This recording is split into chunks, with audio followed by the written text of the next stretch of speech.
ॐ शुक्लाम्बरधरं विष्णुं शशिवर्णं चतुर्भुजं प्रसन्नवदनं ध्यायेत् सर्वविघ्नोपशान्तये। ॐ गणेश्वरो गणक्रीडो गणनाथो गणाधिपः एकदन्तो वक्रतुण्डो गजवक्त्रो महोदरः लम्बोदरो धूम्रवर्णो विकटो विघ्ननाशः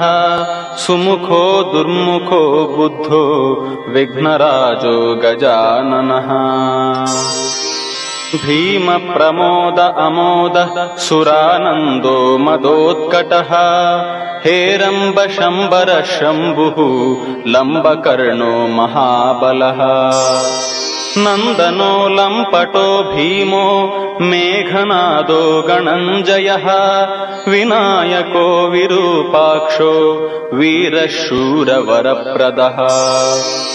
महागणपतिर्बुद्धिप्रियः क्षिप्रप्रसादकः रुद्रप्रियो गणाध्यक्ष उमापुत्रो घनाशनः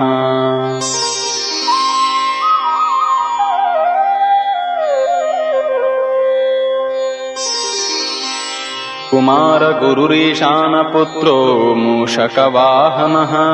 सिद्धिप्रियः सिद्धिपतिः सिद्धिविनायकः अविघ्नस्तुम्बुरः सिंहवाहनो मोहिनीप्रिया कटङ्गको राजपुत्रः शाकलः संमितोमितः कूष्माण्डसामसम्भूति दुर्जयो धूर्जयो जयाः भूपतिर्भुवनानां च भूतानां पतिरव्ययः विश्वकर्ता विश्वमुखो विश्वरूपो निधिर्गुणः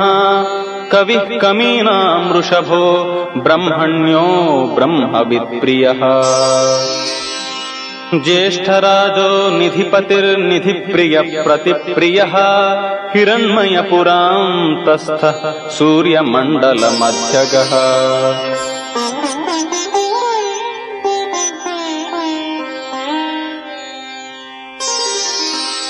कराहतिध्वस्तसिन्धुसलिलः पूषदन्तभित् उमाङ्ककेलीकुतुकी मुक्तिदः कुलपावनः किरीटी कुण्डलीहारी वनमा